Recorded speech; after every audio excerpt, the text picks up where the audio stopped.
What's up, wrestling fans? Welcome to episode number 433 of the Smark Out Moment Smack Talk podcast, Hot Tags of the Week, where we'll be breaking down some of the current events, rumors, news, gossip, and everything else that is going on in the world of professional wrestling, and things that have already happened, and things that are happening in the future, and all the other kind of stuff that we normally do here. I am your host, as always, Tony Mango. Joining me, as always, are Robert DeFelice. Hey. And Callum Wiggins. The following podcast has been cancelled due to the coronavirus. Yeah, pretty much everything is, and that's obviously going to be our main topic that we're going to talk about here, just the same as it is for every single aspect of life now in 2020.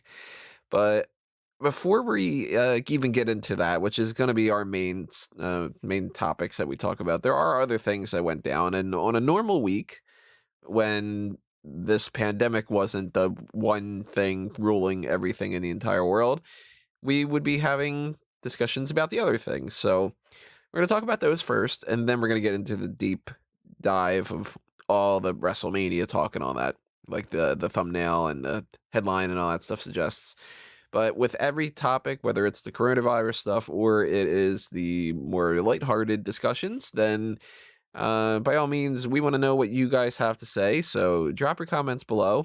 And if you are listening to us on the audio-only streams that you can find on iTunes and Google and Stitcher and Spotify and all that, those don't have the comment sections, but YouTube does. So hop on over to YouTube and subscribe to the YouTube channel if you haven't done that already. Ring that little notification bell while you're doing that to be aware of anything new that we post. And leave the little like button on the comment, leave a comment below, like button on the comment, like button on the video, hit that and leave a comment below. And just kind of tell us your thoughts on these kind of things as well, because hey, it's good to keep the discussion going and it's good to get other people's opinions about things. So I guess let's start off with this one. This is like a good thing. Let's talk about positives, because there are some positives and stuff. Rob Gronkowski is officially going to be joining the WWE roster. He is advertised to be on SmackDown this week. Mojo Rawley has said that he is going to be a part of the SmackDown roster. It's not like that they signed all the papers and stuff, and I got to imagine that a lot of that process is kind of confusing now with everything that's going on, but it seems like that's happening. Gronk is going to be trying to be a WWE superstar, and they've moved Mojo over to SmackDown, and he's probably going to be either a tag team partner or just kind of help him show the ropes or something like that, or, any of the kind of stuff that goes along with that. He's back to being hype. He's not wearing that weird singlet, I guess, and doing the whole cracked mirror type thing. So yeah, they never got through the cracked mirror thing. No, never got over. Yeah, that was very weird. He's hype again, which is good. We watched NXT Arrival. You can go back in the archives and check that out. He was super over as the hype man. And I think it'll be good to have him tag with Gronk rather than let's get them in the ring one-on-one. But Gronk has said in the past he only really wants to do this one time and get it out of his system. So who knows? He could get bad phrasing if I was going to say he could catch the bug, but they do have that phrase, you get bit by the wrestling bug, and somebody does it one shot and then they end up going, oh, I want to do this more often. Like, he could pop in for a quick thing, and the next thing you know, he signed a full-on contract and he wants to do it for a couple years or something like that. It could happen. The thing with Mojo, though, is he going back to being hype, or has he just stayed hype this whole time and we didn't know about it? No, he's going back to being hype because he was very not hype. He was very surly for a while. I guess when you get beaten by your offensive lineman, you got to be hype because clearly winning isn't for you. What are your thoughts on this whole thing, Callum? You pro or against, or no real opinion about Gronk? Do you know anything about Gronk? I don't really know anything about Rob Gronkowski. If I didn't just be clicking on his Wikipedia page, I'd have no idea who he played for in the NFL. So I know he's a football. I know he was a football player, but I don't really Patriots? And I know he's a friend of Mojo Rawley, but other than that, Yeah, I was thinking literally, Patriots. like, he's a blip on my radar. Yeah. And the only thing that I've ever seen him do in an athletic sense is push Jinder Mahal over. So I can't really say with any confidence that he'll be any good in wrestling. I mean, there's been a lot of people that have transitioned over from the football world and made a success of professional wrestling. Like Goldberg is probably the primary example of that. But I imagine that at least initially it'll be part-time basis thing. He might appear at whatever WrestleMania ends up being. We know he's going to be on SmackDown this week. So I think at least it's a good thing that Mojo reverts back to his old character, because the new stuff, like you said, wasn't working for him. They could just go with some sort of bullshit story of the fact that he only gets hype when his friend Gronk is around. Gronk has released the hype back in Mojo Rawley again. But they probably won't even say that, because what's the point of telling any sort of story of Mojo Rawley? No, that'll just be like, this is Mojo. You know Mojo. He's always hype. And, Yeah, it'll be a case of like whenever Gronk's around, Mojo suddenly becomes relevant again, and then as soon as Gronk goes away for a while, Mojo just goes back down the card. And I'm sure that depending on when Gronk steps in the ring and all that, because there's no indication yet of when that's going to happen, because if nothing is like 100% official to begin with, then I'm sure talks have been delayed and things are, plans are on the back burner and everything like that. But like, I would assume, knock on wood, that we have like Survivor Series and SummerSlam and all the other kind of events going on later on this year. Probably if they end up working out the same, I would kind of picture that maybe something around SummerSlam he would end up stepping in the ring. And in the meantime, they'd probably use Mojo as like a stepping stone. Whoever he's feuding with, he ends up having matches with Mojo, and the person ends up beating Mojo to get to Gronk, or like they could do a lot of things like that. And I'm curious what his moveset would end up being, because he's a tall guy, and I don't know how necessarily powerful he is, because he's not like a power lifter or anything. But you got to be strong to be able to be a football player, and he's got charisma to him, so they could play into that a little bit. But is he going to be one of those guys that just kind of does, a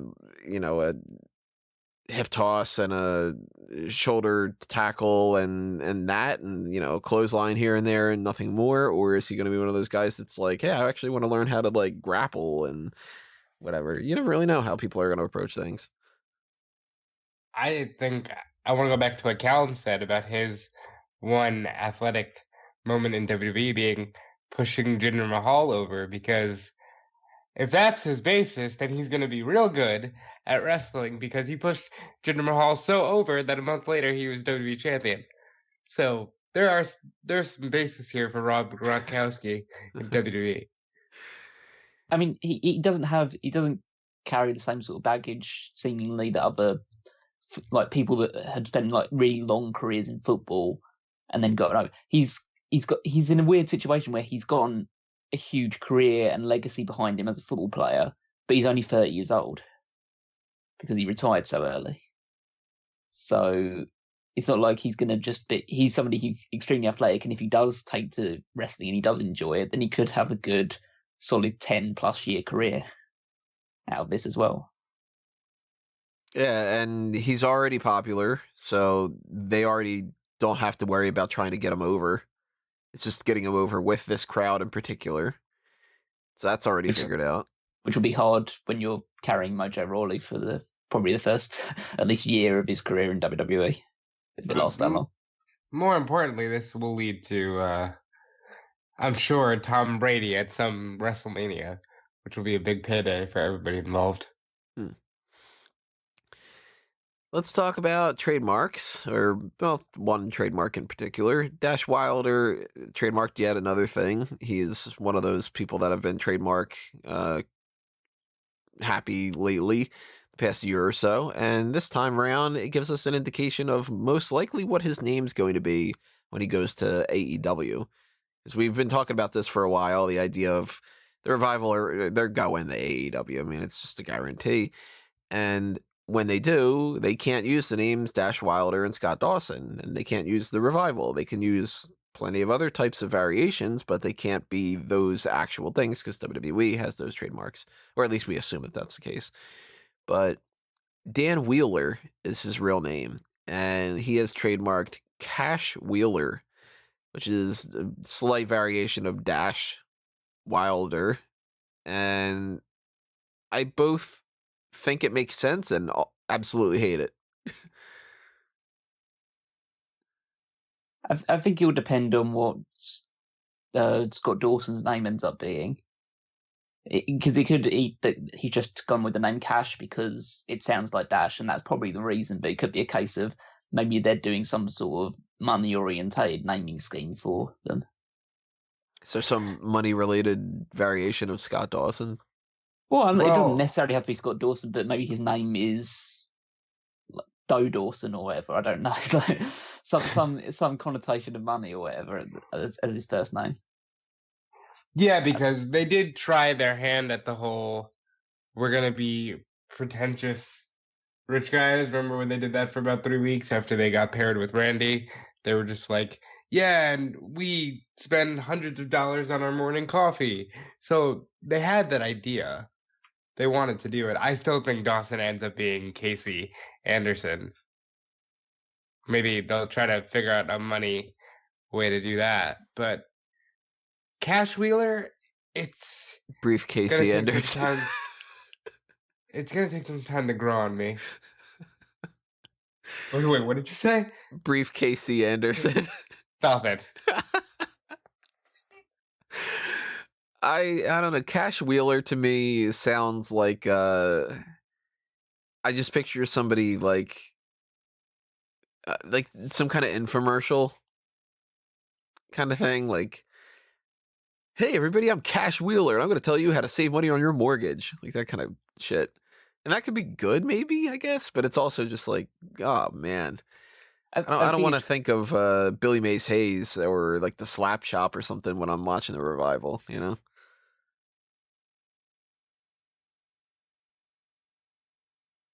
I think it's just one of those names that will, like, we a lot of people won't like initially, but then it will just become background noise. Right. I mean, Dolph Ziggler. That's a good one, actually. Yeah. Yeah, I still don't like Dolph Ziggler. Yeah, but it will just be saying that, like, annoys you for maybe a couple of weeks, and then you'll just learn to live with it. There's worse possible names they could have gone with for sure, but if they go with Cashwheeler, I'll just be like, oh, okay. You wanna? Can I throw in a late breaking one? Sure. Here? CM Punk just said on an interview today, probably the most open he's ever been to the idea of returning to the ring, that he would absolutely do it, but the money has to be right and the opponent has to be right. And he named really 3 guys he's fought before and 1 guy he hasn't. He said Bryan, Mysterio, or Cena, and he would listen to the idea. And outside of WWE, for a guy he hasn't fought, he mentioned Will Ospreay. But he's definitely, from this answer, it sounds like, let's get the money right, and I'll do the match. Surprised he didn't say AJ Styles. Well, they've wrestled in Ring of Honor. Maybe they didn't click that well or get along that well. Coming to a Jeddah near you. Yeah, no, really. I don't think he would even do that. He seemed to be very adamant about the whole blood money type thing. I mean, yeah, it probably will be the case, and I haven't judged his character, but it's different. I guess it may be different when the blood money's directed towards you. Yeah, it might be. I mean, if they offered him like $10 million, he might be like, oh, okay, you know. But it sounds like Punk needs the money to be right.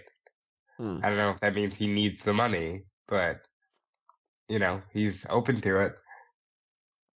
Be interesting to track that in the future. I think he's fun. You know, just a one-off with him against Cena or something, just to get it out there.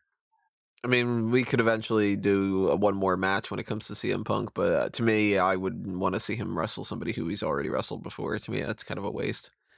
Like when people go like, "Oh man, I want The Rock to come back. He should fight Brock." I'm like, "Oh, come on! Like, have The Rock against somebody different." Or like, It's a shame that Shawn Michaels doesn't come out of retirement and fight the Undertaker again. It's like, we've seen it already. Let's have Undertaker fight different people, like how he's fighting AJ Styles, and let's have Shawn Michaels go up against Kevin Owens, or like like that kind of thing. Like play around with some fun things we haven't seen before. Like yeah, one person who's talking about possibly returning to WWE though is Alberto Del Rio. He has said that he is in communication with WWE, that they've kind of cleared up the water under the bridge, that kind of whole thing.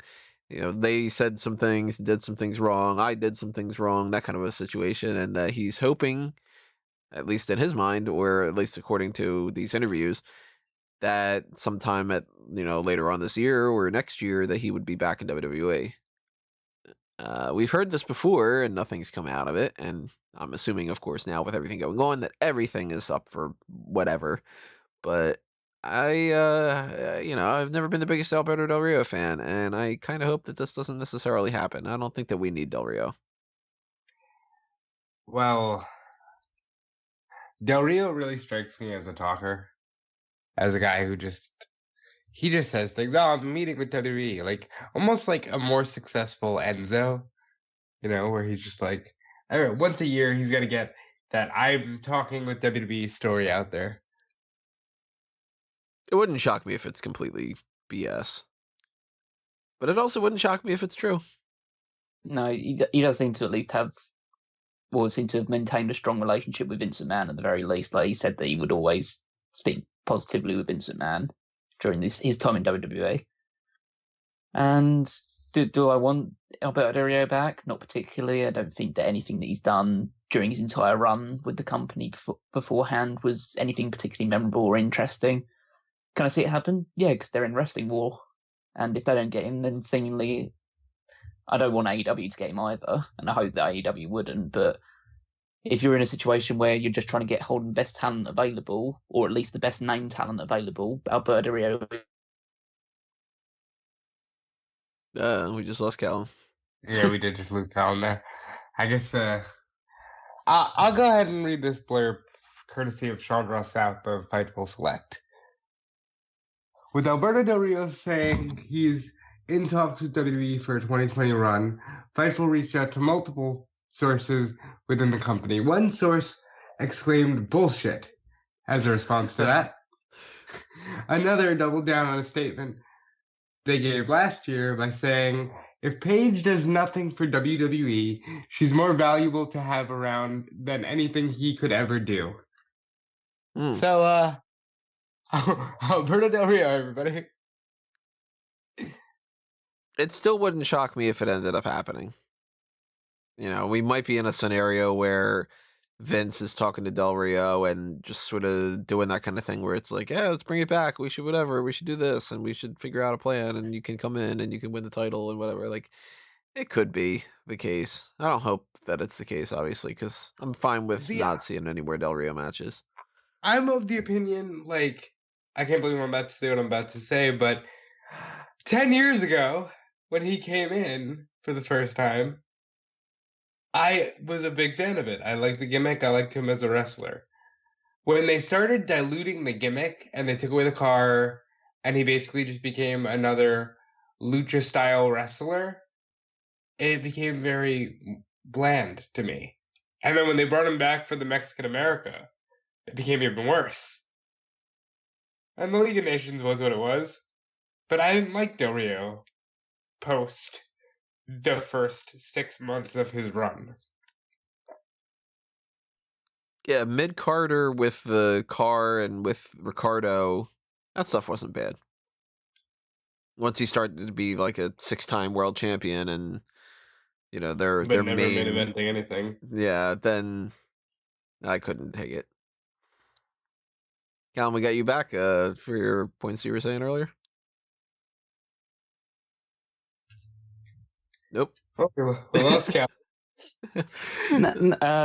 It's nothing super intense in terms of like what I was going to say. I pretty much would have just echoed all of your points. Just don't bring him in. And if the only reason they would bring him in is just because he's got some name value associated with him. I imagine that he hasn't got any better in the 10 years since he debuted. It would have only gotten slower. So, well, let's talk about another former WWE superstar in Bret the Hitman Hart. He was the guest for the most recent episode of Steve Austin's Broken Skull Sessions show on the WWE Network. And in typical fashion, see it or skip it. I honestly say skip it. It sounds kind of disappointing, but I didn't really dig the first part of it, and it really didn't get all that interesting until they started watching their match from WrestleMania. Then I got more into it and everything, but I mean, for the most part, once Bret Hart's said most of what he said, a lot of it's the same. So, not a whole lot of new information. It's certainly not the most like energetic conversation because Bret's never been the storyteller that's like, and this one time this thing happened and it was crazy. He's always just like, I remember a time where I was talking with Davey. We were at the bar. And like it's like that kind of a thing. So it's a little hard to get through in some patches and stuff. It's some interesting information, and if you got the time, and I mean the way that things are going, it seems like that's the case. Then maybe put it on in the background. But this wasn't something that I feel like is some must see. Like you got to check this out. You got to put the time in to watch this because wasn't that special to me. Did you guys get a chance to check it out? We're really hitting a point with some of these names. As much as I love Bret, and I'll be honest, I've been on a bit of a Bret Hart binge match-wise, but I've heard all the stories. Goldberg's a dick. Michaels was a dick, but you're cool now. Montreal, blah, blah, blah. Like, there's nothing new. It's kind of like I said with the Big Show episode. There's not much new there. And I wouldn't say skip it, because it's always good background noise, but nothing new. I feel like, for instance, if you're going to listen to a podcast, you're better off listening to the New Day podcast than this. Fair. What about you, Calvin? Did you watch the Bret Hart thing? No. I think it says quite volumes at the moment in terms of what my opinion of most of WWE's original content right now is that even in the current climate, I still won't watch any of it. Your opinion might change in a couple days if it ends up being the case, but well, no, because I heard you guys when I was listening to other like hot tags and stuff like that, talking about how great the Ruthless Aggression documentary is, and I've been avoiding that like the plague to make sure that maybe that's a bad choice of words in the current climate, but but I kind of view that as in even if it is produced well, and I assume it is produced well, I feel like I take the opinion of imagine if Donald Trump released a documentary, like he backed a documentary about his time in the like White House, like his first term in the White House. Would you believe anything that was said in it? Maybe not, but it might be interesting. Well, yeah, I know it might be interesting, but like I would listen, I would watch the documentary and say, oh well, that was really well produced and that was some interesting stuff said. I don't believe a single word that they said in the entire thing. So like, yeah, I can respect that because over the years there's definitely grown to be this idea of the spun narrative. I will say, in defense of the Ruthless Aggression era, outside of that weird, we're not going to touch the lawsuit with the World Wildlife Fund, there doesn't seem to be much of that going on. No, I don't want to like paint it like carte blanche as like something like that. So maybe it is better than that. I might eventually get around to watching it when like the madness sets in. You've been home, like locked in, lock the doors, lock the windows for like not 9 or 10 days or whatever. I'll probably bust that stuff out. But have you been watching the New Japan Together content? No, I've kind of been using this as an opportunity to like kind of phase out wrestling for a little while in terms of my viewing content. I mean, it's just a case of it's an enforced break, pretty much. The only thing that I've been watching, well, I've been checking the WWE stuff because that's just wild. Well, wild in terms of just a bizarre scene.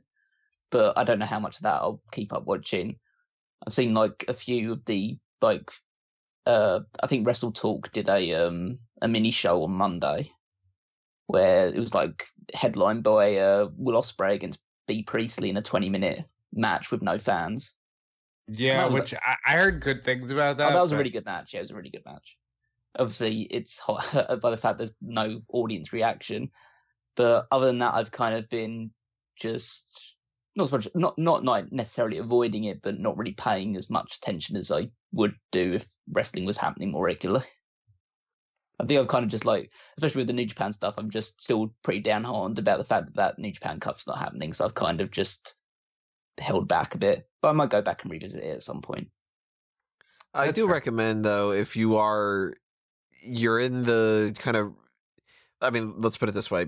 My two main sites, Fanboys Anonymous, Smark Out Moment. If you don't know what Fanboys Anonymous is, I'll do a plug right now. Why not? It's the geek culture website. That's where you're going to get movie reviews, and you're going to get, well, not anymore, and discussion about TV shows and, superhero talk and video games and all that other kind of stuff. That's all over on that side. And if you're in that range where you kind of are a fan of that geek culture stuff and you're a fan of wrestling and you want to digest something that's not in the wrestling spectrum, sort of like, if you're kind of in Callum's situation where you're like, I want to distance myself a little bit, but you still have that avenue, I do recommend checking out the New Day's latest two podcasts because they did their greatest TV show of all time tournament. And I couldn't disagree with more than this in a lot of different ways, because a lot of these are, let's put it this way. They have 4 quadrants, and their bracket does not look anything like what some of my bracket stuff would be to begin with. Like, there are maybe a good third to half of the shows that are on this that I wouldn't put on there. And although, to be fair to them, you're not an anime guy. Yeah. And a lot of their shows were rooted in like Black culture, and exactly, yeah. There. But I think that these two podcasts, if you're just a fan of pop culture and TV and even just the New Day or styles of podcasts like this, great stuff. I really liked hearing their discussions of some things that I wasn't really aware of that they were fans of. Like, they seemed very adamant about, like, I'll spoil it. Like, Price is Right ends up being one of the finalists. And it's like, wow, I wouldn't think that would be the case, because they've got, on that side of the bracket, they've got Breaking Bad, they've got Lost, they've got The X-Files, Game of Thrones, like a whole bunch of different things like that. So it's like, it's interesting to hear when somebody's very adamant about, like, no, man, like, we're going to go Ren and Stimpy over He-Man because fuck He-Man. And I'm very pro fuck He-Man. That show, I never got into it. I never got into He-Man either. I had one He-Man toy, if I remember correctly, and that was about it. I had the sword, but it was just kind of like, that sword looks cool. Not just like, oh, I want a He-Man thing. But, like, they do a big discussion about, like, well, the differences between, would you rather binge a random season of Sanford and Son or a random season of SNL? And, like, they debate, I think, like, The Simpsons ends up getting pretty far into there for the same types of reasons that I would be arguing, like, the first 10 seasons and stuff. So definitely recommend that. And Rob and I are both kind of just like, man, we want to do this too at some point. So we might work on that. I don't know. It depends. I will tell you, I don't know if I was to participate in one. I don't know if a reality/game show would have a whole bracket for me. Yeah, I don't know, because that's the weakest thing. I don't think that I would. I think I'd want to do that and have that be a type of thing, but it wouldn't be. It would be almost a waste of a bracket, quadrant. Yeah, like, I'd rather something else go in there. That would go far for me in that whole group. I don't know. I don't know for me. I think I'd probably argue Big Brother for some things or something, but, like, it's interesting to see even just the names that they had picked and stuff. And, if you want us to do something like that, we might end up trying to do that or some variation of it or something like that for the future. And if we do, then that'll be up on fanboysanonymous.com. So if you want to show your support for Fanboys and you want us to try to do more content for that, one of the best things to do that doesn't require a whole lot of effort on your part is to just subscribe. Hit up that whole YouTube channel and the Facebook and the Twitter and all that, and follow it just the same as you would do with Smark Out Moment.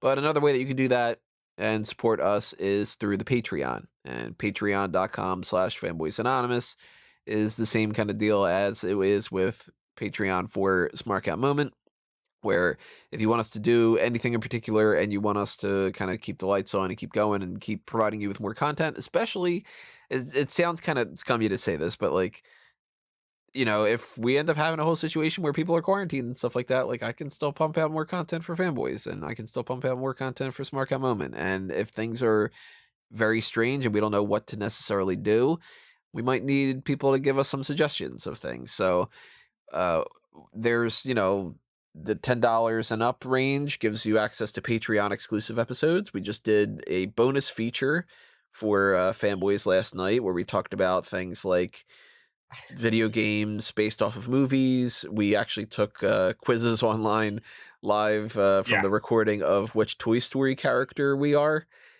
I don't want to spoil what we are in case anybody's interested, but I am curious. Callum, do you have any ideas of what we might have gotten? In terms of what Toy Story are you doing, is it just encompassing the first movie, or is it encompassing all four? I think it was all four. I think it was all three. the third. Yeah, I think that the quiz we took was from 2014.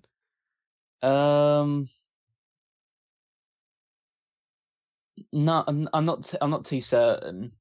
I could kind of maybe take some guesses because I haven't listened to it, so I wouldn't know just yet. But it's I don't really see any of the characters fitting any of you guys, if I'm totally honest. If you had to take a guess, what would it be? I would say Rob is. I'd say Tony is Slinky, and I'd say Rob is T-Rex. Well, if you want to find out, then check out the Patreon for Fanboys. But $10 and up gives you access to that. We've got the mailbag priority, and we got mailbag for Fanboys too. We don't really do a mailbag for that, but that could be a thing. So take advantage of that. I mean, mailbag stuff is always available. And then we've got the Pick Your Poison tier. So if you are somebody like Guest 5, who recently he took advantage of the Pick Your Poison tier and he got us to do the Mount Rushmore of tag teams. Go back and check that out if you haven't checked that out already. And, we can do plenty of other things like that in the future. So even $1 goes a long way. And I know that is something that everybody's taking into account right now with a lot of different things like that. So believe me, that's not lost in translation for me at this moment. But it is something that just to mention on a regular basis and something to be aware of because, yeah, it's a regular thing the way that it normally is. And nobody knows what's going on with everything else. So, yeah, that is a thing for both Fanboys and for Smark Out Moment, and I'll get more into some other plugs a little bit later on. But I don't even know how to really go into this kind of thing, but I'll lay my cards out on the table then. We did a dark cast where we talked about SmackDown and 205 Live. So we did talk a little bit about our impressions of this taping in the Performance Center type of thing. And I don't want to harp on a lot of the same elements, but we kind of are going to have to backtrack and talk about some of that stuff too. I want us to go through and review Monday Night Raw. And we need to talk about the big thing, which is WrestleMania 36 is, at least right now, said to be happening on April 5th at the Performance Center in front of nobody.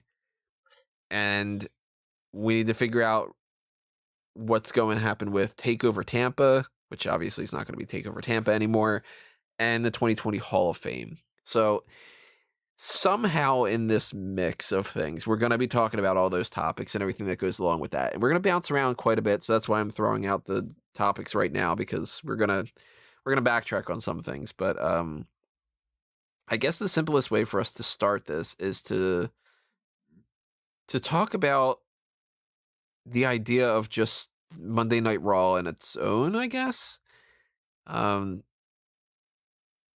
we didn't. No, we can't even do that. So, all right. Well, let's go in this way. These performance center shows, they suck.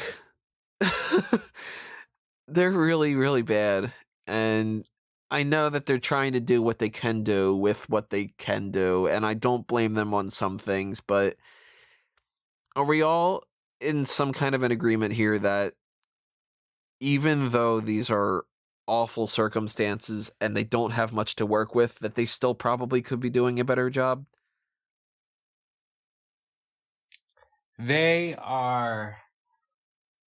They're not taking advantage, in my opinion, of an opportunity to potentially shake up their format. Because you can see, and I said this on the Dark Cast, but I'll rehash it here. For the guys who can't talk, like the promos are good. Like Edge, great promo. John Cena, great promo. Roman Reigns, I enjoyed his promo.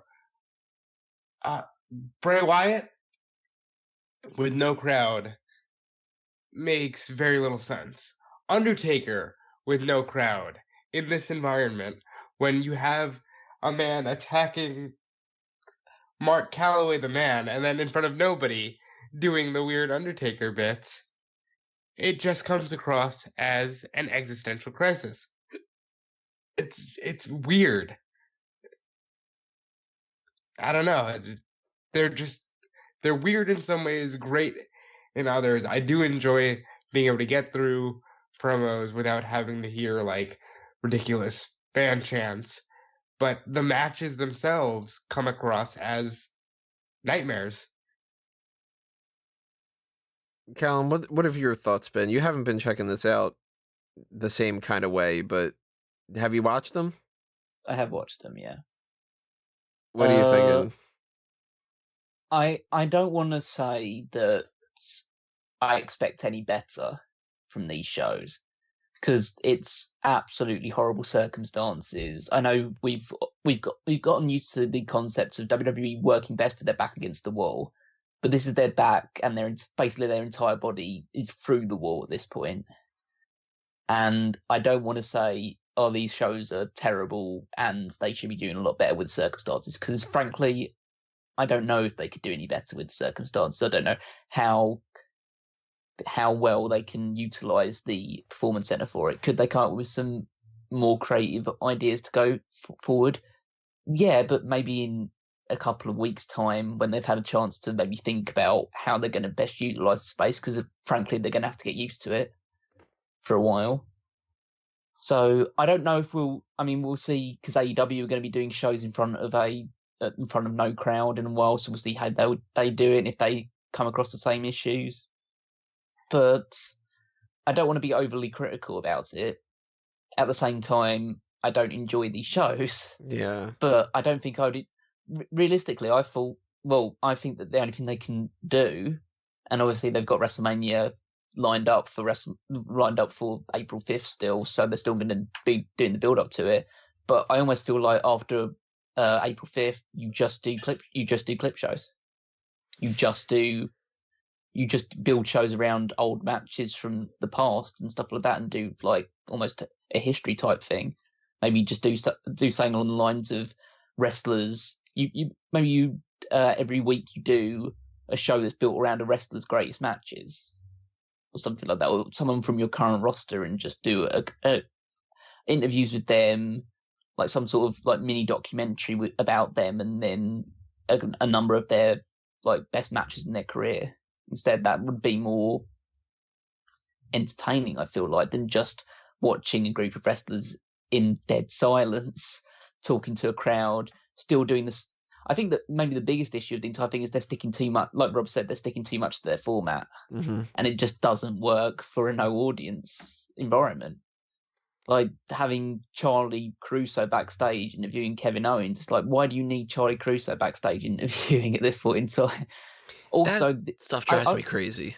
And also, I'd say the most definitive issue, and this has been a thing with WWE most of the time in terms of when these sort of situations happen, the fact that they are not acknowledging the coronavirus. is as tone deaf as you could possibly imagine. It's almost like they've heard this word. Vince McMahon's heard this word. He doesn't like the sound of the word, and so he says that you can't say it on TV, despite the fact it's the one thing that everybody's talking about. Yeah, I don't think they. I mean, I can't remember like verbatim, but I don't think they used that term once in the No, entirety of they're broadcast. skating around it with like, due to the current climate, due to the current prevailing situation. circumstances. Yeah. Is the thing that they used this past episode.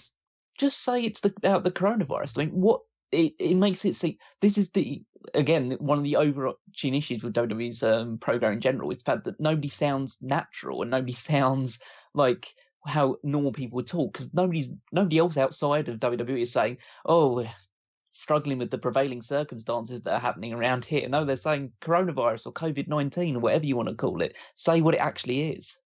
It is kind of strange that no one's going to punish you for it. In their philosophy, they think we don't want to say coronavirus because we want to give people an escape.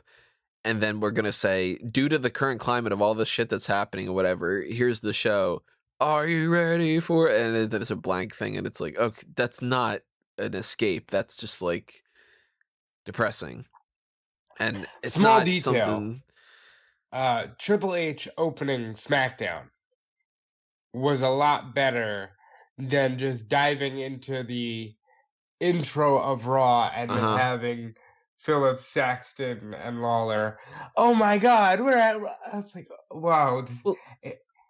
SmackDown was a better show, and that seems weird that that's the case, because you would think that Raw would have been better because they would have had the test run of SmackDown.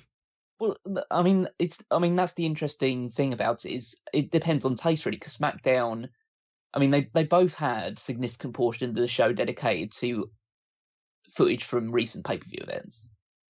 So SmackDown had they put the SmackDown Tag Team Championship Elimination Chamber match, and Raw they showed the entire Men's Royal Rumble match, which took out basically an hour and a half of the entire show. So I guess it depends on because Raw was more promo heavy. SmackDown had matches.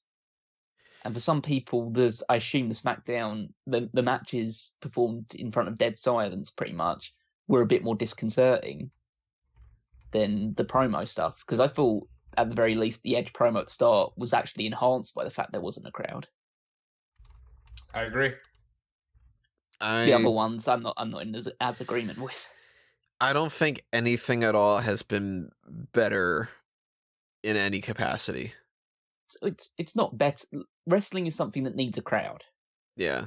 I think we've now, even just a week into this imposed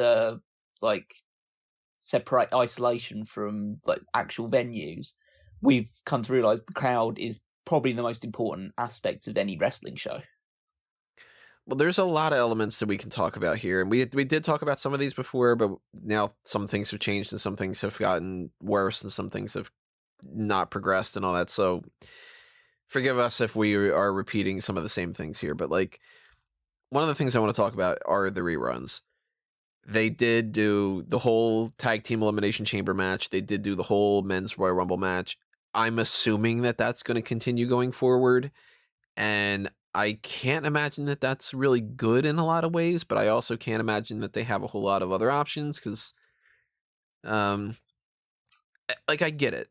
They don't have a lot of content that they can do, so they're going to use that to eat up a lot of time. But that just shows even more that you don't need that much time for Raw and SmackDown and all that kind of stuff. And they can't just get away with it by saying, oh, well, we'll just not do that and we'll have some other shows, because they've got TV contracts and stuff, and TV's still going on. It's not like it's, some kind of finite resource that, like, in a week we're not going to have TV anymore because it's going to dry up. It's like, no, they could always run, USA Network can rerun movies, and like that's something that they need to fill that time slot. They've got contractual obligations, that kind of thing. So I get it, but I can't imagine that that's good for ratings, because people will be like, I don't want to watch it an hour and a half of the Royal Rumble. I already saw that, and whatever. So, well, I mean, you say people would have seen that, but it's the idea that a current rate, the WWE Network subscriptions in the US are less than 1 million 2.5 million people watch Raw every week. So it's probably there's a good proportion of people that haven't seen that Royal Rumble match. At So some maybe point, they're that going to run out of shit too. Like, well, they'll run out eventually, yeah, because eventually they'll just have to go back further and further because there's just no shows going. There will be no new shows going on. We don't know when the next time it is that they're going to be able to do a show in front of an audience. now, the idea of pre-taping, or not pre-taping, doing clip shows. I'm looking at my next notes to talk about pre-taping.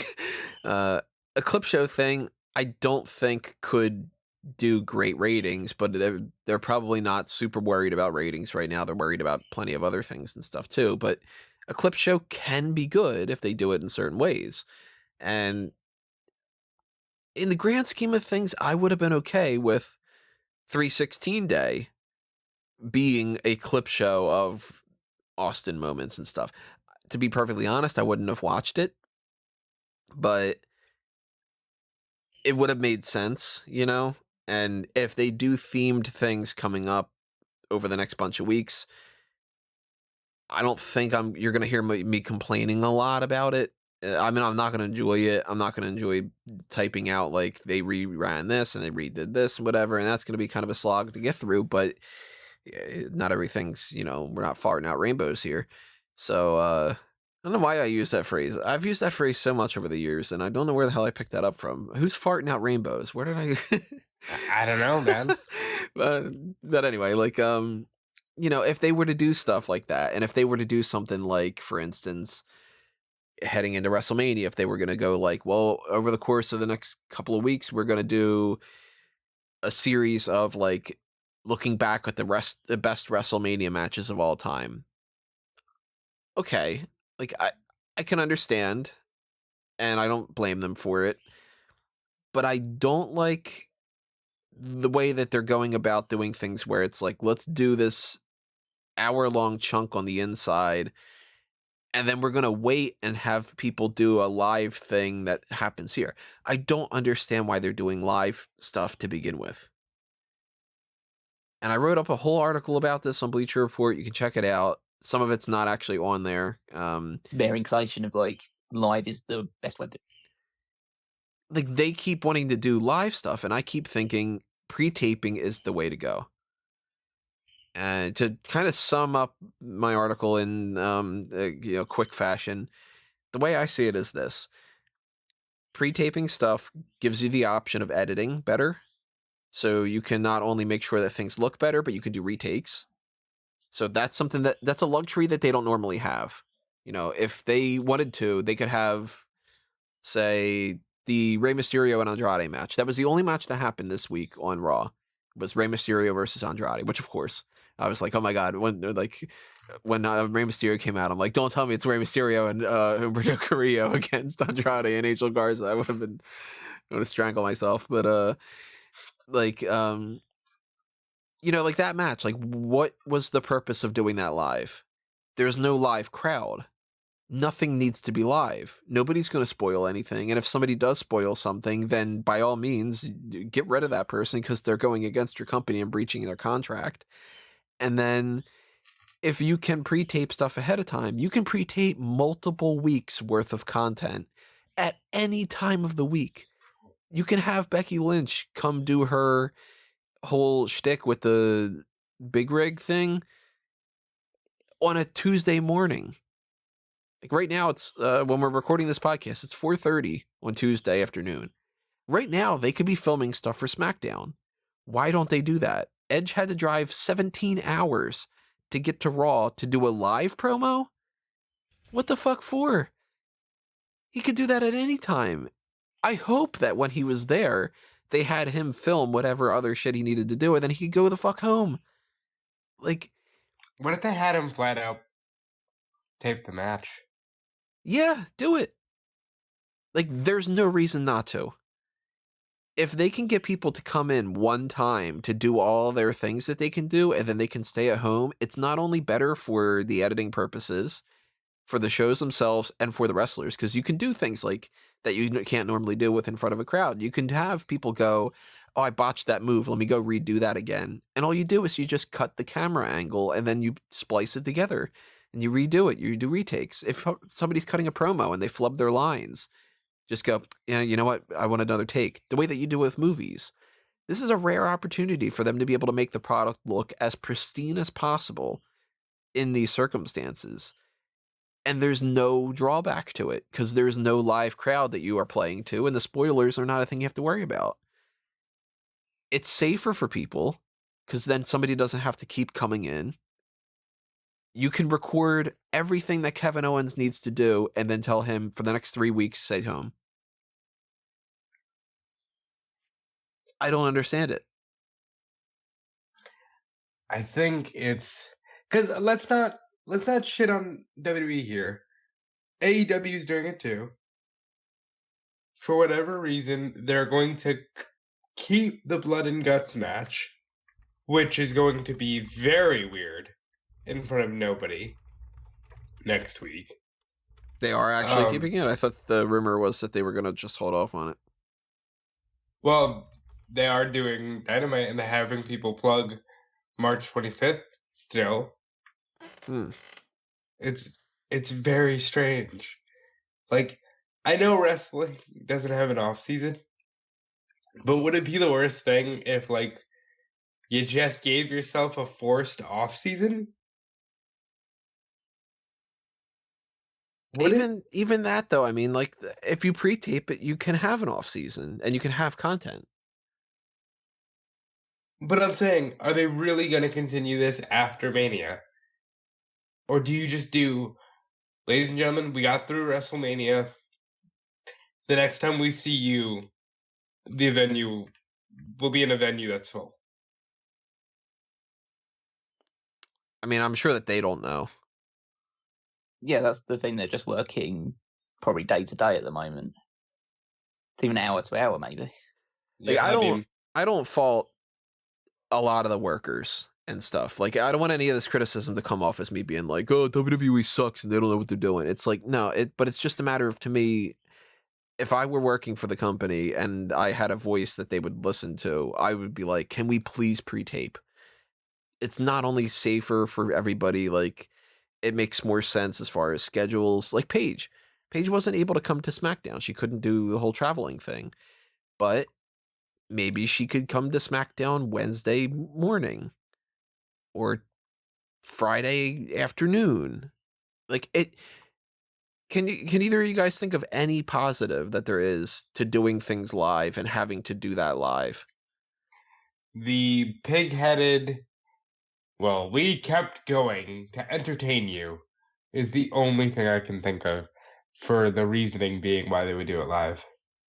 And that's no good reason. So no, there is no good reason why you can't pre-tape it. No, and it's, I mean, just alone, the whole quarantine aspect of this whole thing is a good enough reason to be like, yeah, pre-tape. Well, even above all that stuff, it's like even with this, like the safety aspects and being able to do that stuff, we don't know even if the performance center will be able to be used in a week's time. Yeah, all it takes is one person. Yeah, it just takes one person to get infected within the company, and then they're all in isolation, pretty much. Yep. Right now, Satin reported that everybody who's walking into the performance center has to go through an extensive amount of screening by a team of physicians. But yeah, the WrestleMania might still not happen. And if you're doing that screening ahead of time, motherfucker, like, even more of a reason to pre-tape. Get the person in there, do everything they need to do, and save yourself the effort and the money and the time of pre-screening them over and over and over again. There's literally no reason to not pre-tape. And you can have more fun with it too. Like, I mean, it's not just a matter of the safety protocols too. Like, I mentioned in the article, I'm like, if they have the opportunity to do this pre-taped, because it's not pre-taped in front of a live audience the way that they pre-tape some things. So I get it when it's like you don't want to pre-tape Raw in front of, a Minnesota crowd because they're just going to spoil everything. And when you try to redo a match, they're going to go, oh, boo, you just did this match, whatever. You got no crowd. You can do things like, hey, let's get the cameraman to stand up on the turnbuckle and get this cool shot for this move so it looks different, and just change up the thing a little bit, change up the formula, give people something interesting. You might even learn something that in the future, when the things go back to normal, that you carry on. Like Triple H goofing around was easily the best part of both of these shows, and he wasn't on the second show. Yeah. So for us to feel like the most entertaining aspect of 2 episodes of these shows has not been the matches, has not been the promos or the reruns, the replays, or any of that kind of stuff, but it's been Triple H pretending to be a cameraman for a little bit and throwing out some little inside jokes and, fucking around with Michael Cole. Like, that goes to show you that, like, experiment, have some fun, do some things that are a little bit different, try to... More importantly, embrace the situation. Like, this is weird. Don't hide that this is weird. Hey, you got Triple H running around with the camera because this is not a normal show. Because Like, everybody knows it's not normal. You're not pulling the wool over anybody's eyes. You can't have Jerry the King Lawler and Byron Saxton and Tom Phillips sitting there at their desk going, and this is going to be great, and Austin's going to raise hell. No, he's not. Oh my God, The Undertaker's going to be here. Yeah, you know what? What's going to happen? The Undertaker's going to be here, and it's going to be fucking awkward, is what's going to happen. How weird was that? Seeing The Undertaker storm to the ring very quickly, dressed the way that he was, flip over a table, pounce back and forth in the ring, and like, this is one of those things too that they couldn't really plan certain things around, but they had to have known that this was going to be the case too. We got a moment where the Gallows and Anderson are there, and they're going to do that spot of the whole, like, the lights go out and the Undertaker pops up from behind them. And just because they're in an environment where they can't drown out the sound, we get, are you guys in place? Yep. It's I'm glad you heard depressing. that too, because, like, for me, that was like, don't do it. And again, I'll say another thing. Undertaker should not be the dead man right now. He needs to be full-blown American badass. You're in front of nobody. Not to mention the fact that the storyline is this dude shitting on you and your wife. Mhm. Like, just be, the American badass for this one show, and then if you want to, you can figure out a way to bring the dead man back later. But, like, why are you insistent upon, like, Bray Wyatt on SmackDown? One of the most awkward things I've seen. John Cena cuts a very heartfelt, I love you guys, I miss you, I wish you were here, we will be together soon. And then he goes off about how Bray Wyatt is overprivileged, overutilized, overrated, and then Bray Wyatt's just going to be a full-blown character. Like, oh, I'm the Fiend, and it doesn't work. If you've got somebody cutting a real promo and there's nobody around, just be real. I can't imagine that many people are going to be able to do these promo things and have it come off okay. Like, you both liked the Edge thing, right? Yeah. Yeah, Edge's promo was great. Edge's promo was one of the few instances so far that has gone over well enough, but obviously, of course, it would have been better if there would have been a crowd, and I'm sure that they wouldn't be doing things the way that they would normally. Some things seem like they're doing it the way that they would anyway, but some things obviously are different. But like the Edge thing, he's addressing the camera and he's cutting a promo that isn't based off of getting crowd reactions. So it worked better. Something like Austin. Oh man. I laughed at some of that stuff inside just because it was kind of funny in premise, but that was brutal. Austin works based off of props, pops, not props.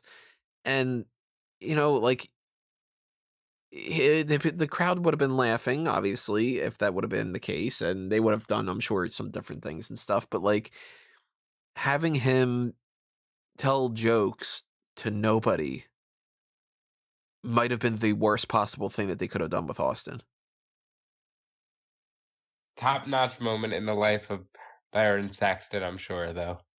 Yeah, he Like, gets a stunner, and like, I mean, that's cool for him and stuff. But that was what, like 10 minutes worth of just like watching a comedian bomb on stage. oh, they kept going. They released this thing on the internet of it being the Street Profits got stunners, and Becky Lynch gave Byron Saxton a stunner, and they kept going for like another 5 minutes. Mm. Why were the Street Profits there? Because why They're the not? butt of a joke. Why not? They're like, Yeah, well, that's their role. Is that they're now Raw Tag Team Champions, so they're the butt of every joke. Like that was awful. And it's Austin, so it's like he did the best that he could with what the circumstances were, but it's like you set him up to not be able to do anything better than that. And granted, of course, none of this is stuff that they want to happen, but like, why are we doing things like having people?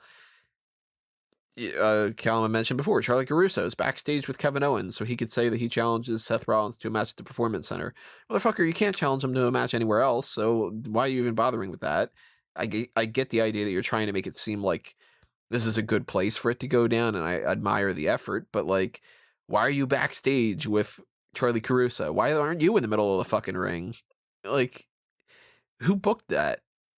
all What's the up with more this? reason that the Triple H stuff worked on SmackDown, because he was just like, guys, I don't think you need the microphones. Yeah, you don't need the you- microphones. You could hear Becky Lynch talk to Austin when she didn't have the microphone with her. Why is Asuka on commentary on the match for the Andrade and Rey Mysterio thing just making noises? What the Because fuck was that? Like, that on a regular episode, under any circumstance, would just be like, what the fuck is going on here? She has nothing to do with these two, and she's just like, was their idea just like, well, this might be kind of funny to have her do that? I assume Yep. so. And that was just awkward. But even I more think it awkward was like Asuka interferes in the match with Alexa and them, and it's like the referee doesn't fucking see this. Like at least Triple H lampshaded it. And, oh, she must have come in through the crowd. Like that made me like Triple H even more, just to be like, you know, goofing around with that. But it's like, come on, guys, like, you know, it's you're in a bad situation. I get it. And I'm not expecting this to be like, well, you know, it should be acting the same as if it's like you got the crowd reactions and stuff, but like, you know that that's not going to go over well. Don't do it. But, hopefully we get through this quick, and that's really all we can do, is just hope. And then we'll get a real WrestleMania style show at some point. Like, I fully believe that they will do, even if it's not called WrestleMania, they will do another big event show, and it will feature John Cena, and it will feature The Undertaker. I don't know if they'll fight the same people, but it will feature, Bill Goldberg. Because why the fuck is Bill Goldberg fighting in front of nobody? Like, Because that is... it's the first. Well, all right, let's get into this topic because this could be a 4-hour podcast on its own, and we're gonna have to kind of keep ourselves from going in that direction. But I was gonna say, I hope not. yeah, no, I mean, especially if over the next couple of weeks we don't have a whole lot of things to talk about, we're going to be talking about the same things. And also, very quick side, if that's the case, if WWE does a lot of clip shows and if there's not news going on and stuff, rest assured, everybody, we're not going to do hot tags of only talking about the coronavirus. It's not going to happen. I can't fucking do it.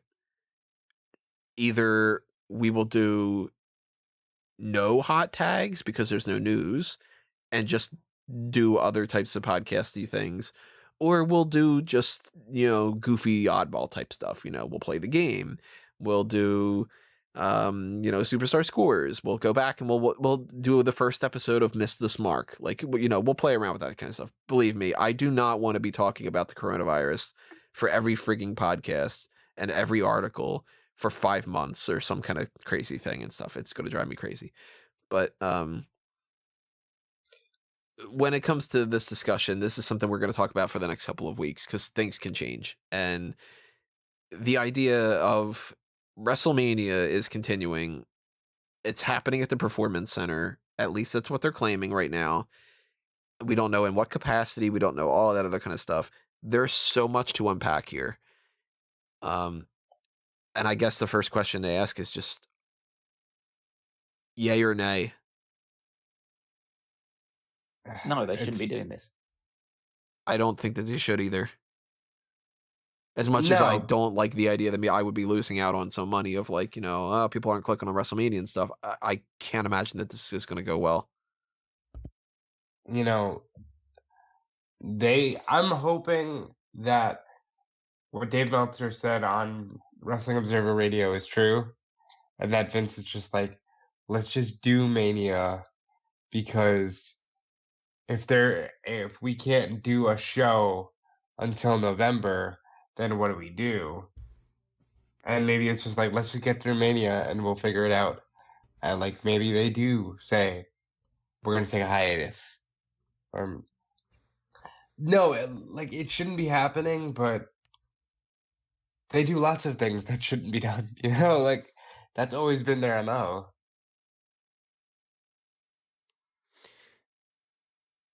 I think I'm gonna have to write up a whole article about this topic. So I'm gonna not say everything that I want to say about it, but how would you guys feel if they were to do something like say, hey, we have a bit of a commitment.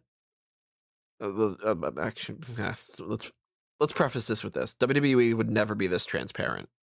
They should be, but they'll never do this. If they were to come out on SmackDown or NXT and say, we have commitments and we need to fulfill some of them, or we need to try to do stuff like this, and we're going to try to put on shows for you, and we're going to try to do this, whatever like that. It doesn't seem like WrestleMania can go on the way that it is, but we do want to provide you with something. So on April 5th, we're going to present you with blank. Fastlane, yeah. Stomping Grounds.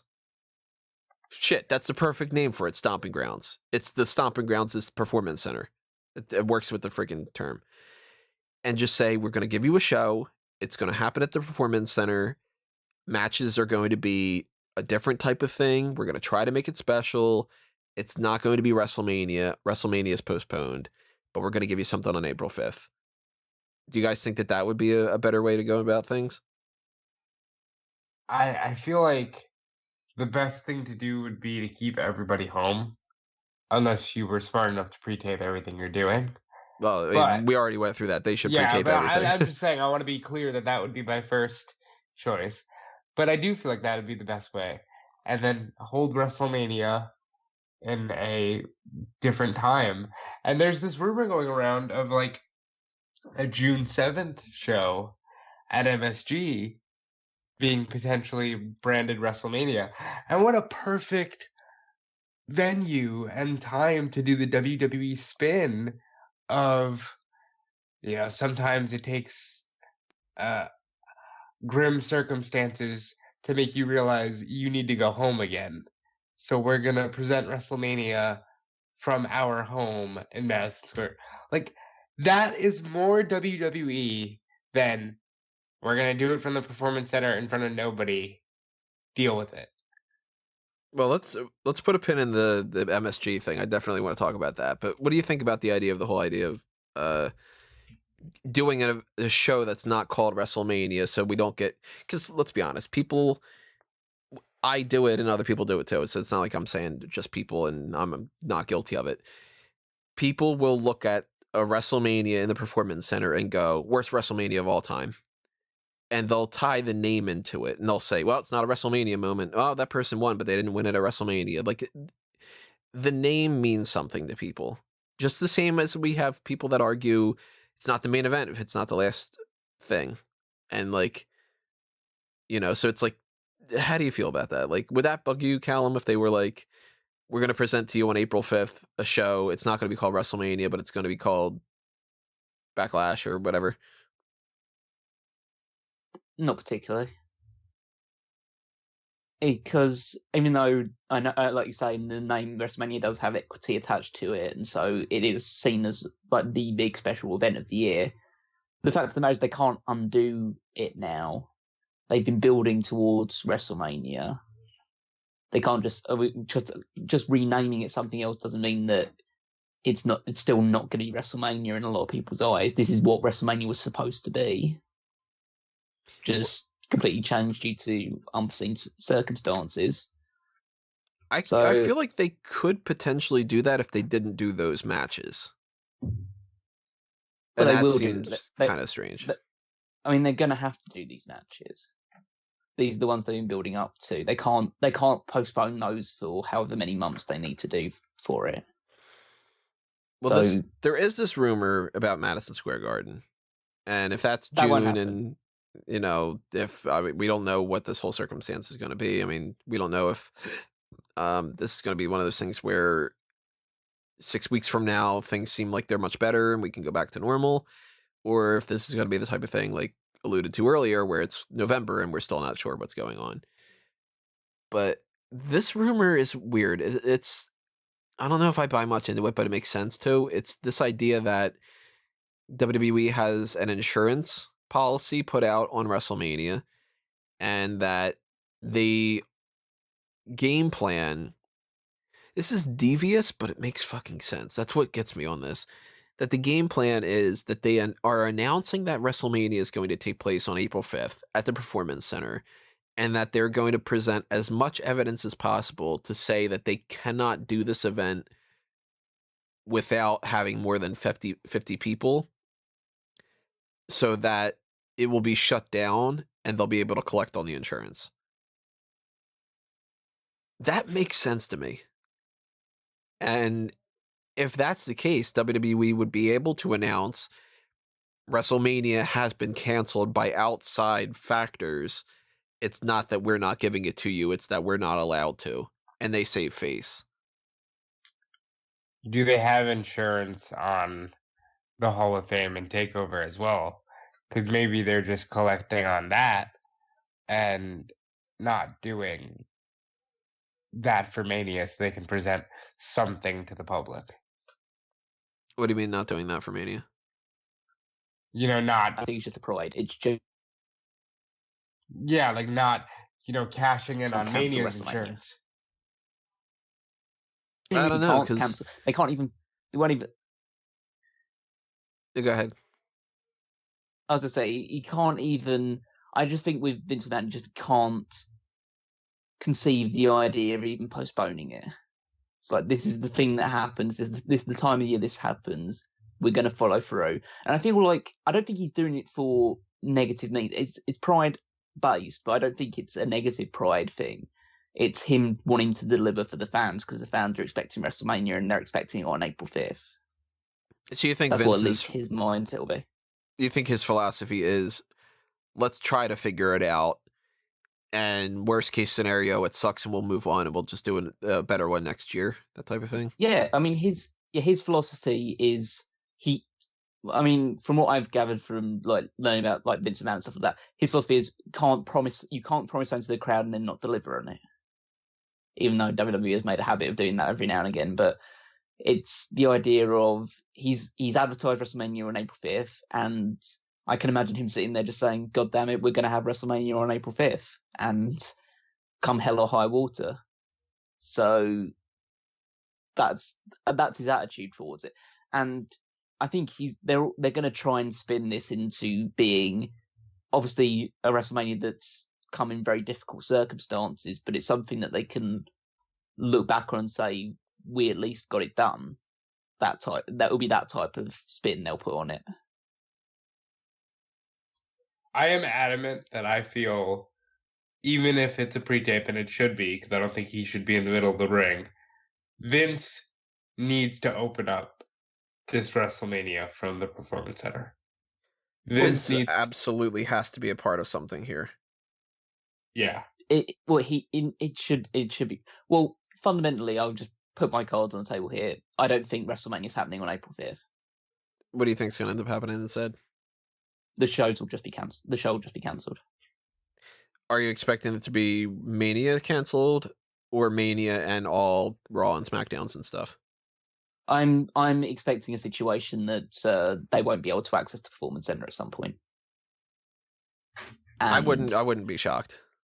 because I mean, I know that apparently the CDC regulations are saying it's events of gatherings of 50 people or more, whereas Donald Trump said in a recent press statement that it's 10 people or more. Right.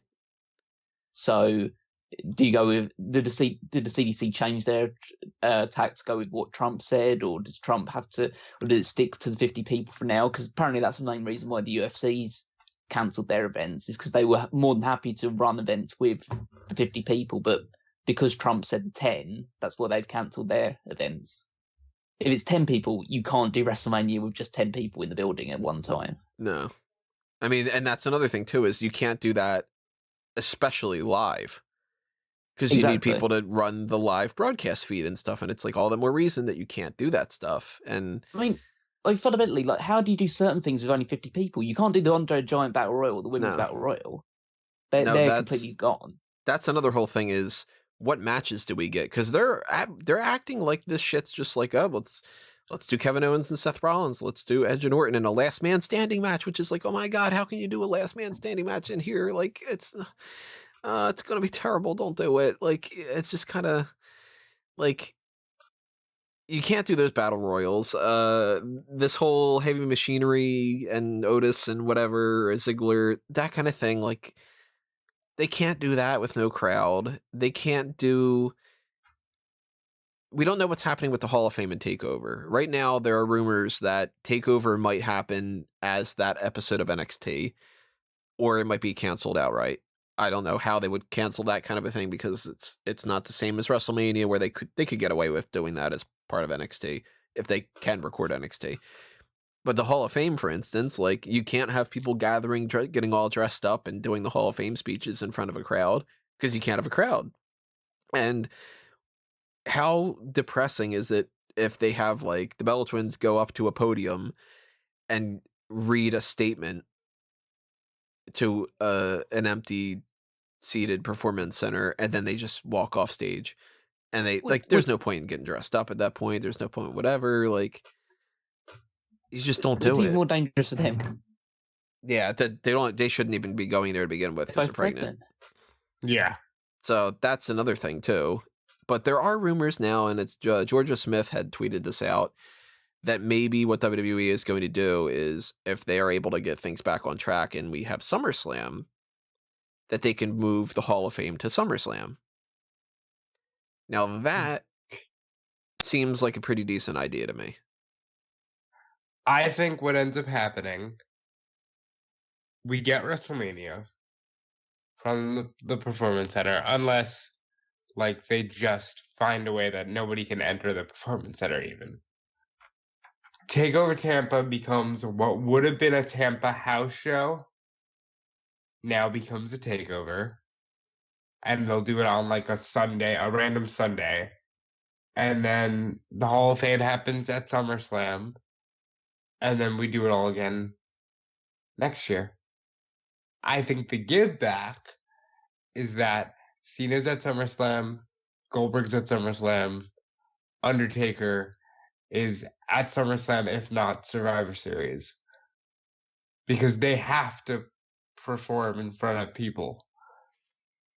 Well, but I mean, obviously, they can't do anything that they can't do, and we're assuming that SummerSlam can go on and all that kind of stuff. And yeah, I'll put it this way: I mean, there's a chance that none of this shit can happen, and this gets significantly worse.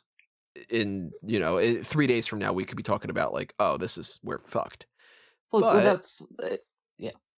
So that's the fundamental issue, is the fact that we can say, like, oh, that's what I think that's going to happen, or that we have no idea, because we're not experts on like this virus or anything like that. I mean, well, at least, like, information's presented is saying that there won't be any sort of, like, vaccine or inoculation against this for 18 months at the earliest. So this thing could last a year and a half potentially.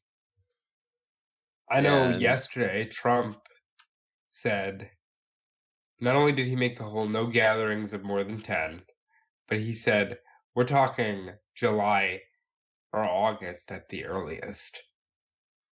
That's scary. Yeah, and I'm trying to err on the side of optimism as much as I'm not that type of person, of hoping that this is one of those things where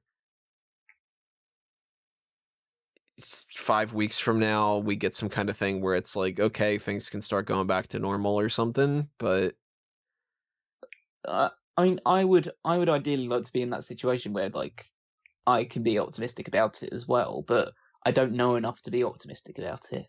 it's blind optimism, I'll admit it. Like, Yeah, there's yeah, I don't know shit. So, and yeah, there's nothing wrong with that. In this situation, that's kind of all you can really cling to, because the alternative is just, well, there's two alternatives. It's like go the ultimate pessimistic route, which is like all the world is coming to an end quickly or anything along those lines, or to just take things every day as it comes. Because every day is producing some different news or interpretation or anything about this that it basically just changes people's opinions about what's going to happen on the fly.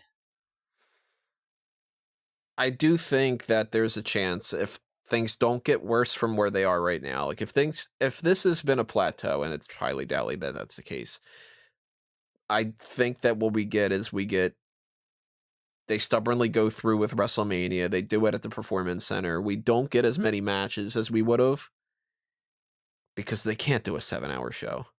No, I think they'll restrict it to like 3 or 4 hours.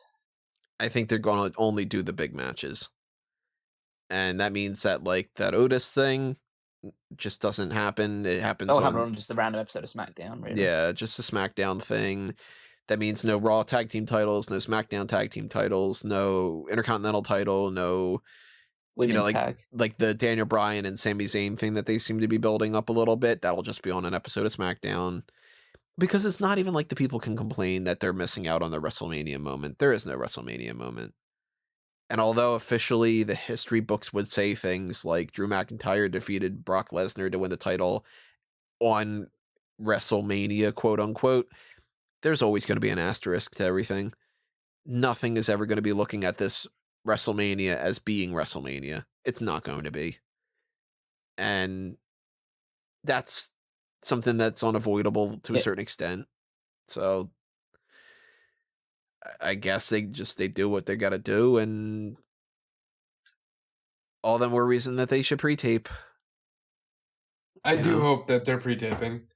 It'd be weird to have a pre-taped Mania, but fuck's sake, it's not like there's any benefit to going live. Mm-hmm. Well, the only reason they potentially would go live is if they managed to get some sort of... I mean, I've heard not so much idea mooted, but some people have suggested things like if they could somehow work out a deal with Fox to get that show just broadcast like a live special on there, and instead of it going through, be a mixture of both on the WWE Network and through Fox as well. Now, I don't know what Fox would be doing on a Sunday in early April on a normal time. Yeah, it's just like at the moment. Like I imagine that live TV or live events or live any form of live entertainment or any entertainment in general is coveted more than any other time of the year now. Because people aren't doing stuff, so we need people to do stuff to entertain people. Yeah, that sounds completely like overly callous. Like, I don't want people to put their health or well-being at risk in order to try and entertain us or put like TV shows on. But if people are just be locked in place if life pretty much goes to a standstill for 3 months, it's going to be pretty boring without any of the other stuff to do, any of the creature comforts we've gotten used to. I mean, we talked about this a little bit on the bonus feature thing, but yeah, like people are going to be stuck at home. One of the main things that's going to keep them sane is TV. And Netflix is about to rake it in. Netflix and Disney Plus and the WWE Network, even.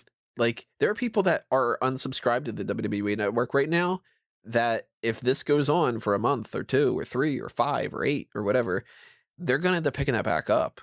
assuming obviously money is not one of those problems, and then that becomes another whole situation. But like, there are going to be people that are going to be like, you know what, fuck it, I'm so bored, I'm going to sign up for the WWE Network and I'm going to binge watch some old wrestling because that's going to take my mind off of things.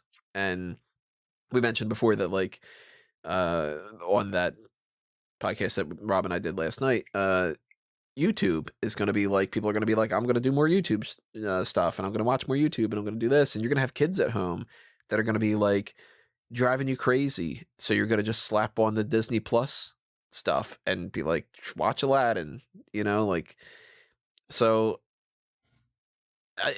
we're in uncharted waters. And I made the joke before of like, the ship from WrestleMania is there to navigate the uncharted waters and stuff. But it's like, it's true. It's completely unprecedented because it's not that WWE canceled one venue because of a snowstorm, or that one house show didn't sell a lot of tickets, so they had to cancel it, or that it's just WWE, or that it's just sports, or that it's just events in Tampa, or that it's just, and you can just keep going on and on and on. Yeah, this is worldwide.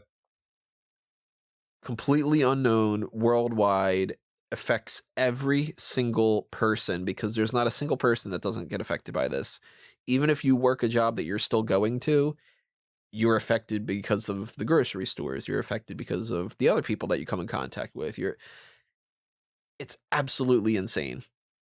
And something like WrestleMania is by far not the most important thing in the world right now. So it's not like this is something that's like, oh my God, let's riot because WrestleMania is not going to be the same as what it is normally.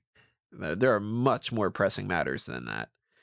But if we're looking at this as, well, we're a fucking wrestling podcast, so let's talk about wrestling. Let's talk about how WrestleMania is. This is the worst possible time for this to be happening to WWE. And we didn't even cover the fact that all the conventions and surrounding shows. Oh, yeah. Just it's the worst time it happened for WWE. It's even worse for all the companies that use the WrestleMania weekend bounce in order to pretty much sustain them for the year ahead. Yeah, because, like, if this would have happened a couple weeks from now, so many things are different for at least the WWE stuff. Like, this is literally the biggest event of the year. It's the worst possible time for this to have happened, especially with this whole, like, potential that they were looking into streaming rights deals, and that they were looking into, discussions for switching pay-per-view structures up, and they count on WrestleMania as being one of their biggest sources of revenue for the year. And that's just not happening. They're not going to get that gate. They're not going to get the concession sales. The concessions are the arena, but like, the merchandise stuff. Yeah. They're not going to get people subscribing to the network because they want to see that big pageantry, because it's not, we're not getting fucking pyro. We're not getting a big set. We're not getting any of this kind of shit. Like, it's just not happening. And if we were in a situation where we were in the middle of the year and it was like, oh, we're going to miss out on Backlash and Extreme Rules, it really wouldn't matter in the grand scheme of things compared to this. But let's talk about those other companies, because that's something to be aware of too. I mean, we're not just a WWE show, even though that's the biggest thing in the world and all that, but like, all these different wrestling shows, they leech off of WrestleMania by piggybacking on the surrounding dates. And that could be the one show of the year that they make money on. And that could be the one show of the year that they do, period. Or that could be, the promoters invested all that money and they can't get it back. Like, there's the Marriott thing. Yeah, that's fucking insane.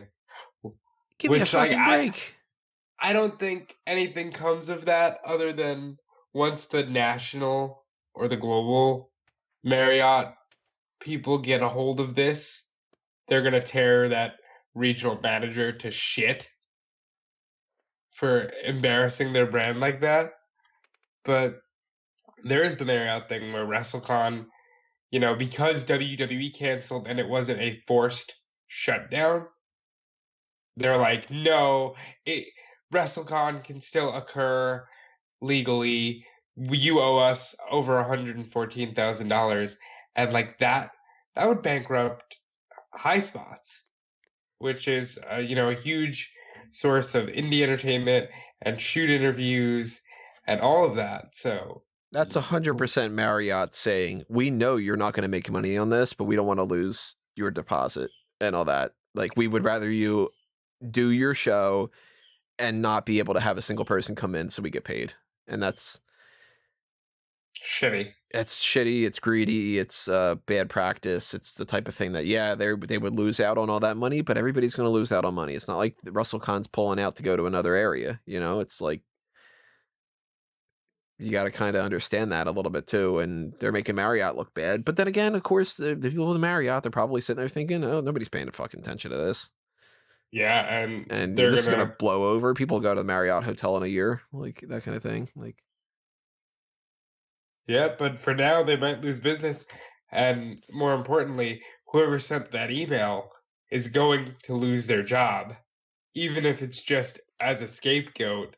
mm-hmm. Somebody's head has to be on a platter for this, because you're saying in the middle of a global pandemic, hey, I don't care if you can't run your stupid wrestling show, we need your money. Yeah. I mean, frankly, they're going to lose money anyway, because who needs a hotel right now? Yeah. Nobody's going anywhere. This is kind of strange. I didn't think about this too much, and this isn't really 100% pro wrestling. This is kind of more just like, oh, it's a coronavirus talk. But like, what happens if you're in an area where if they cut down on the transit, what do you do? Like, you stay home.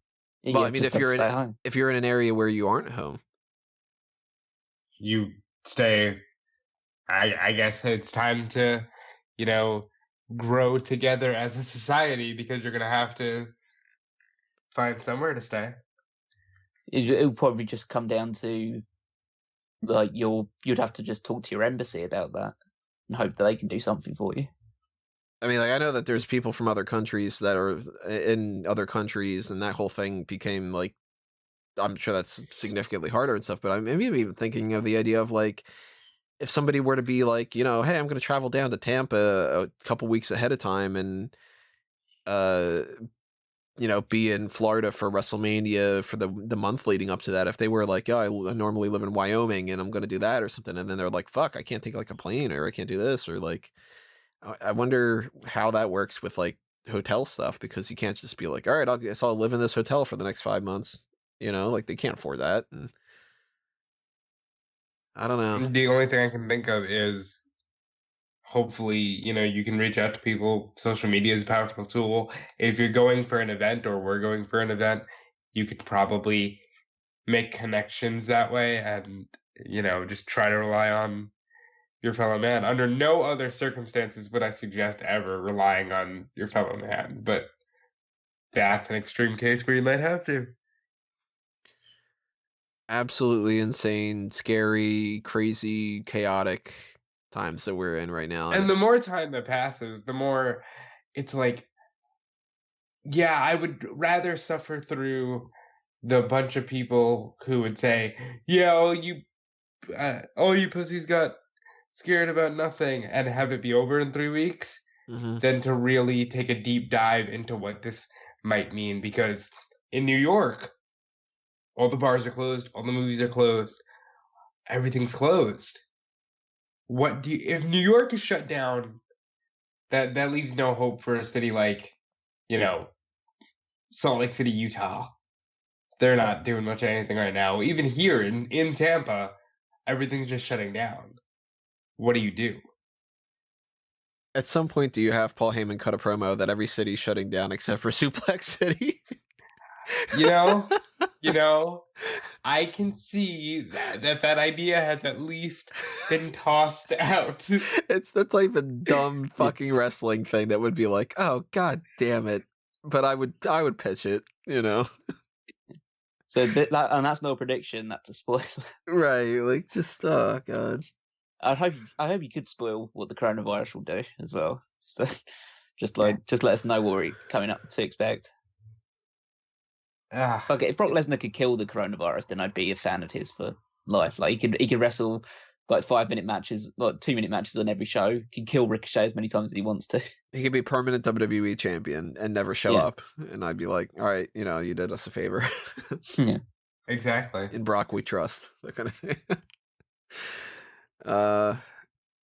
Yeah, I mean, Mania is a topic that we could get new information from in the next 10 minutes when I'm editing the podcast, assuming we're done in 10 minutes. And, we could get good news, we could get bad news, we could get no news. If you're Elliot Carver, no news is bad news. Or bad news is good news. I forget the fucking quote. I haven't seen Tomorrow Never Dies in a while. It's just a day-by-day type of thing. And at the very least, when it comes to WrestleMania, if we get WrestleMania, I mean, over the next couple weeks, at some point, we're going to do Mania predictions. It sounds stupid, but we're going to do them. And watch the show live, and then we'll do our post-show and somehow, some fashion. And the same thing with TakeOver, if we get some kind of thing like that. And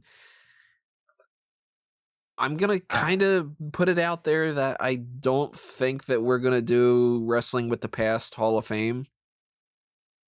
I'm assuming probably not happening. I'm assuming that the Hall of Fame is not happening. But if they announce that it is happening in some fashion, then we'll do that and we'll talk about that. Well, they confirmed to Sean Rossap that TakeOver Tampa and the Hall of Fame would not be going down. So at the very least, it's not happening now, so we can postpone that until they actually do the Hall of Fame ceremony. Yeah, so if that's the case, they haven't given a full announcement for it. So no matter what, we're going to have to wait until that's the case. But like, if they announce that that's the case and we have no Hall of Fame, then we're going to replace Wrestling with the Past Hall of Fame with something else. And around the March 25th time. And if Mania goes down, we're going to do Mania predictions. If TakeOver goes down, we're going to do TakeOver predictions, post-shows for both those things too. TakeOver Dublin, April 26th or so, like that's another thing that who knows what's going to happen with that, Money in the Bank and all this other kind of stuff. So we can't tell you anything more than what anybody else can tell you, but I can tell you one thing is that in some fashion, so long as the internet connections are still up and stuff, we're going to keep doing Smack Talk. And I want to just round us out with some of the most current news. So WWE sent a statement to PW Insider saying tomorrow night's NXT will air as regularly scheduled in a modified format with elements ranging from in-depth character profiles and story breakdowns, as well as never-before-seen interviews and other content. So basically, WWE has confirmed there will be no actual in-ring wrestling on tomorrow night's NXT.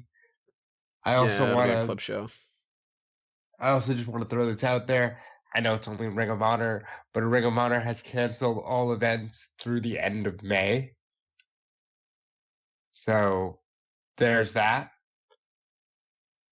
Again, Uncharted Waters, I genuinely think we just get through Mania to say we got a WrestleMania, and then wrestling as we know it might be shut down for a while. It might be. And if that does happen, you're going to get a lot of retrospective types of stuff from us. And you're going to get speculation type stuff of like, well, when things go back to normal, what can we do with this? And you're going to get things like we currently have the Smark Madness tournament going on. Go ahead and vote on that.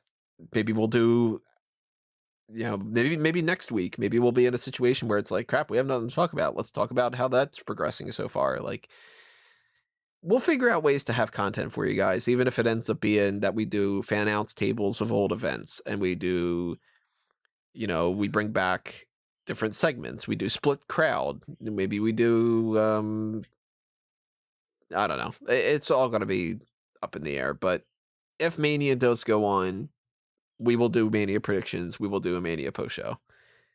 Same thing that we normally would do. Everything else is up in the air. And if you are getting stir crazy and you want us to do more, and if you have the spare change, because that's something to keep in mind, obviously this is not the most important thing for you in the world, consider donating to the Patreon, and that can be something for us to, if you're like, I really I'm desperate for you guys to do this type of content. I'm bored out of my mind. Can you please do this kind of a thing? I'm going to try to not have that stuff 100% be Patreon based. I'm going to try to do more work for you guys, and just as it is, and whatever. But at the same time, I gotta, I can't just work myself to the bone even more than I already have.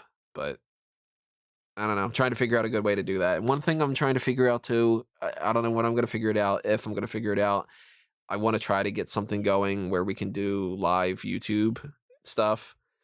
So that way you guys can actually be a part of the discussion and do the chats and stuff. I also want to try to figure out a way to do Facebook Live. I want to try to figure out a way to do Google Hangouts brought into the mix where we can be on camera. So, I mean, I don't know if I'm going so far as to be a little bit over dramatic when I say it, but it's like that's a camaraderie and a social interaction that people are going to be missing a lot. So the more that people Skype with each other and stuff, the more that's going to help people be a little bit less crazy. So yeah. I'm trying to figure it out. If you have any suggestions of what you would like us to do and everything going forward, definitely leave a comment below. And, we'll see what's up and gonna take it from there, I guess. I think that's all I've got. Anything else you guys think we should run down? No, I think we covered as much as we can. Yeah, all the rest of it would just be just utterly wild and blind speculation. So I feel like it's probably a good place to end it for the time being. Let's end on some kind of positive note instead of just very dour and question marks and stuff. How do we end on a positive note? Well, I thought you actually had something there. No, yeah, the way you built that up, I figured you had it. I thought if you're turning to us for that, it's not going to come. I thought I'd be able to think of something on the fly, and the first thing I thought of was, what are you guys eating for dinner? I was thinking more along the lines of, well, we're not dead yet. That kind of that's kind of the positive that I could lean on at the moment. Dinner. I'm having some noodles and some Italian sausage. I had that last night. Oh yeah, nice. We're very in sync, you and I. What about you, Callum? What are you eating? Are you eating? Are you still on Skype? My connection dropped for a second. Did we lose Callum forever? That's fine. You haven't lost me forever. But some sort of chicken-based dish, I think. All right, chicken. Can't go wrong chicken with wrapped in bacon or something. I might as well eat unhealthy now that the world's ending. There's a pitch that Rob had brought up. He said, at some point, if this ends up being the case, we might end up doing something called some variation of it's the end of the world. What kind of card would you book? Just, I think the pitch that you had said to me was something like, the world's ending for sure. What if Austin just says, fuck it, it doesn't matter if I'm paralyzed? That kind of thing. I'll do one more match.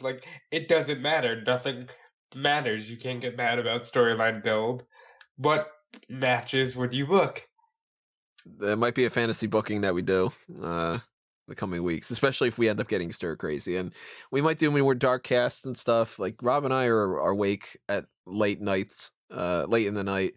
And that's why we did the one thing. We started at 1:30 in the morning or something like that. So there might be some episodes of some stuff that pop up on at least the Patreon, if not elsewhere, where it might just be all right, it's 1 a.m. and Rob and I are just kind of you know what, we're doing a podcast about how fucking Poison Ivy is better than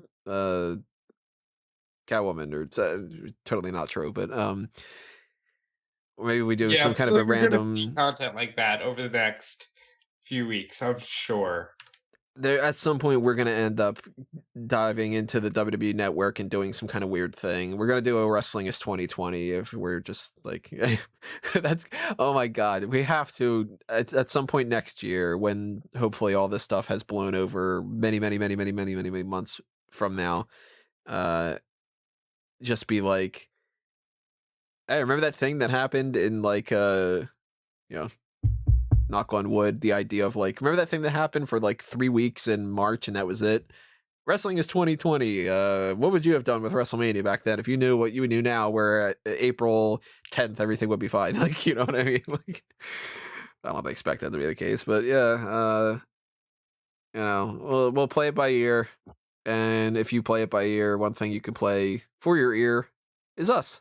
So thank you for listening, and check out all the stuff we've told you about. I did most of my plugs. The only thing I didn't plug is the TeePublic and the Redbubble. I have coronavirus joke shirts that are being held.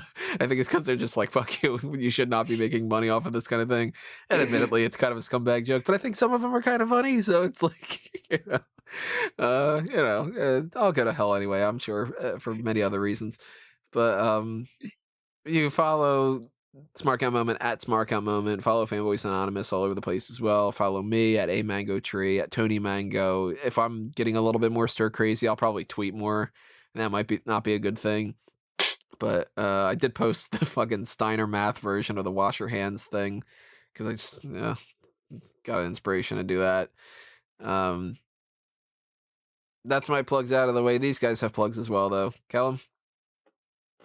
You can follow me on Twitter at Wigmeister14 and check out all the articles on smarkoutmoment.com if you need something to read during your quarantine period. You can read the power rankings and all the other great stuff on there. And for me, you can follow me on Twitter and Instagram at DudeFelice. Check out Fightful at WrestleZone as we continue to monitor everything that's just disintegrating with the wrestling events right now. And above all else, stay healthy. Turn the page, wash your hands, do what you gotta do, and just we'll keep sticking this out with you. Yeah, by all means, everybody, tell us your thoughts on all these topics. What are you excited about Gronk? What do you think about Cashwheeler? What do you think should happen with WrestleMania? Did you check out the Bret Hart thing? What would you have voted for the New Day podcast bracket? What do you want to see us do in the future? What do you think of Rob's new mic? New setup? Yeah. I mean, you don't know what his computer's like and stuff, but his new mic, and all the other kind of stuff. Just talk to us. We'll be talking to you. You got a friend in us. So we will see you next time with the Hall of Lame. It seems like we might be doing is the next thing that we might be doing. I don't know 100% for sure, but tomorrow, I guess we'll try to figure that out, and maybe later on this week. I don't know. We'll be popping up at some point this week with something. And hopefully if you've subscribed and you ring that little notification bell, then you'll be aware of when that gets posted, because that's the whole point. So we'll see you then, everybody. Be safe. This has been another Smark Out Moment, and we're being counted out.